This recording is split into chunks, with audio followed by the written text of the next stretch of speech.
ఒక పెద్ద కత్తి తమ తల మీద వేలాడుతుంది. అదేంటి అంటే జల ఖడ్గం.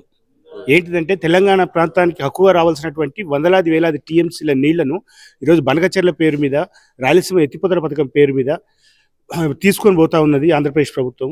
అదేవిధంగా తెలంగాణ ప్రాంతంలో కాళేశ్వరం ఆ చిన్న రిపేర్లను చేయకుండా కాళేశ్వరాన్ని ఎండబెట్టి దాదాపు 1,00,000 ఎకరాలకు నీళ్ళు లేకుండా చేశారు. నిన్నగాక మొన్న ఇదే మీడియాలో వచ్చింది, మీరు చూడండి, పేపర్లలో వచ్చింది, టీవీలలో వచ్చింది, శ్రీరామ్ సాగర్లో అడుగంటిపోయిన జలాలు, ఒక చుక్క నీళ్ళు వదిలే పరిస్థితి లేదు. ఈరోజు శ్రీశైలంలో నిండా నీళ్లు ఉన్నాయి, కానీ రోజుకు 1.5 టీఎంసీలు పోతిరెడ్డిపాడు ద్వారా ఆంధ్రప్రదేశ్ తరలించుకోబోతా ఉన్నది. ఒక మోటార్ ఆన్ చేస్తలేరు. పాలమూరు ఎత్తిపోతల్లో కానీ, మా కల్లకుర్తి ఎత్తిపోతల్లో కానీ, భీమా ఫేజ్ 1 కానీ, భీమా ఫేజ్ 2 కానీ, కోయిల్సార్లో కానీ ఎక్కడ కూడా ఒక మోటార్ ఆన్ చేస్తలేరు, వాళ్ళకి నీళ్ళు ఇస్తలేరు. ఈ జలఖడ్గం ఉంది. నీళ్లు లేకుండా చేసి పాత రోజులు తీసుకొచ్చి మళ్ళీ కరువులకు తీసుకొచ్చి రైతులను ఆత్మహత్యల పాలు చేసే పరిస్థితులు తీసుకొస్తా ఉన్నారు. ఇదని మేము పల్లెల్లో వివరించి చెప్తాం, ప్రజలు ఒప్పించి మెప్పించి ఖచ్చితంగా సాధిస్తాం. ఎందుకంటే